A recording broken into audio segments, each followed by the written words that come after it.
Okay. Kama ilivyo desturi tuna utaratibu wa kuongea mawili matatu. Leo tunapenda kuzungumzia kwa changamoto ya kukosa mimba bila kujua tatizo. Wanawake wengi wanapata changamoto ya kukosa ujauzito bila kujua chanzo cha tatizo lake ni kitu gani. Kitu cha kwanza, kukosa ovulation, kukosa siku zao za hatari ni zipi.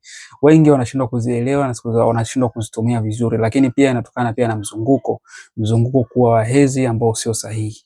Mzunguko unakuwa unabadilika, labda leo 24, kesho unakuta 27, kesho kutwa 30, siku nyingine 35.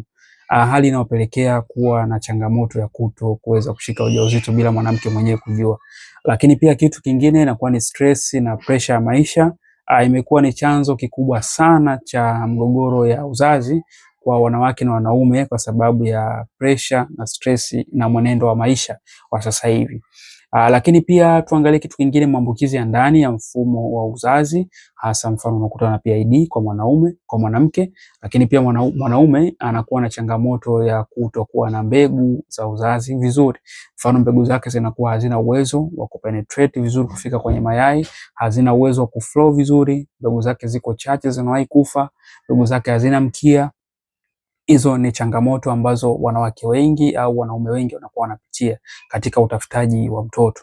Lakini pia maambukizi ya ndani nimezungumzia hapo, ni changamoto kubwa sana ambayo inawakumba watu wengi sana. Kwa hivyo ni vizuri zaidi kuweza kupata matibabu ili kurekebisha changamoto yako mapema. Kwa unaweza ukalike hii video, lakini pia ukacomment, lakini pia ukatuambia kitu gani umejifunza kupitia video hii, lakini pia unaweza ukashare kwa mtu ambaye unajua mwenye changamoto kama hii na anatamani apate suluhisho. Kizuri ni kwamba suluhisho tunalo ambalo linakusaidia kwanza wewe kuweka sawa mzunguko wako, lakini pia kurutubisha mji wako wa mimba ili uweze kuwa mama. Watoto ni furaha na furaha ni watoto. Kwa hiyo ni vizuri zaidi ukaweza kupata watoto. Karibu sana, tuko tayari kukuhudumia.